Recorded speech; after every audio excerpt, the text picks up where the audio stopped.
Baik, perkenalkan nama saya Agnes Putri Syagian dengan NIM G1X125059. Saat ini saya akan mempresentasikan hasil kerja saya untuk materi siklus sel, yaitu dalam subtopik yang saya dapatkan setelah berdiskusi dengan kelompok adalah pembelahan meiosis. Hal pertama yang saya lakukan adalah membuka ChatGPT, kemudian mencari atau bertanya kepada ChatGPT tentang referensi jurnal untuk materi pembelahan meiosis. Kemudian, ChatGPT memberikan beberapa rekomendasi atau referensi jurnal, yaitu sekitaran 6, dan saya tertarik untuk membahas lebih lanjut untuk jurnal yang kedua, yaitu The Molecular Biology of Meiosis in Plants. Setelah mendapatkan sebuah jurnal untuk dijadikan pedoman atau jurnal utama, saya kemudian bertanya kembali kepada ChatGPT, rumusan masalah apa yang sekiranya dapat kita bahas berdasarkan jurnal tersebut.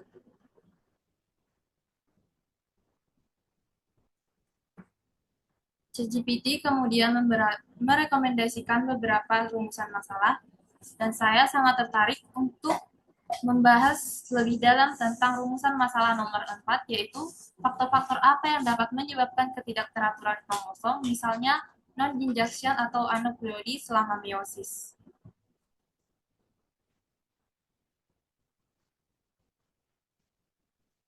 Saya kemudian mencari kembali jurnal internasional yang berkaitan atau sekiranya cocok untuk membahas rumusan masalah tersebut. Kemudian ChatGPT merekomendasikan ada dua buah jurnal, dan saya memutuskan untuk mengambil atau membahas jurnal yang berjudul Mechanism of Aneuploidy in Human Eggs, di mana jurnal ini telah terakreditasi dan terdaftar di Skimago dengan SGR I1.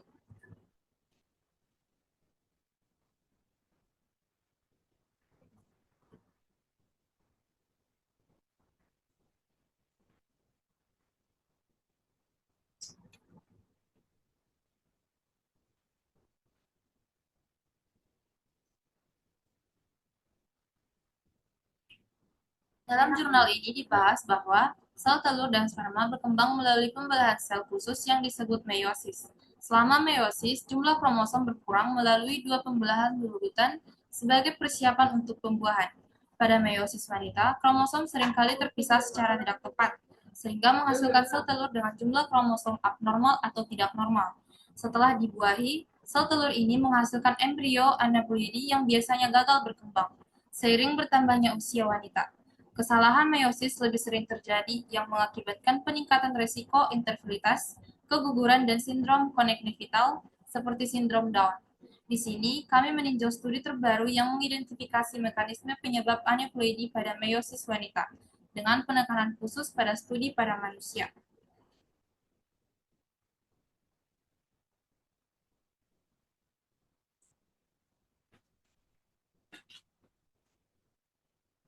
Untuk mempermudah kita untuk membahas permasalahan tersebut, saya telah menemukan beberapa faktor-faktor umum penyebab non-injection atau aneuploidy. Berdasarkan jurnal-jurnal yang telah saya katakan di awal, berikut ini adalah faktor-faktor yang paling sering muncul dan dapat dijadikan fokus. Yang pertama yaitu usia maternal atau maternal age.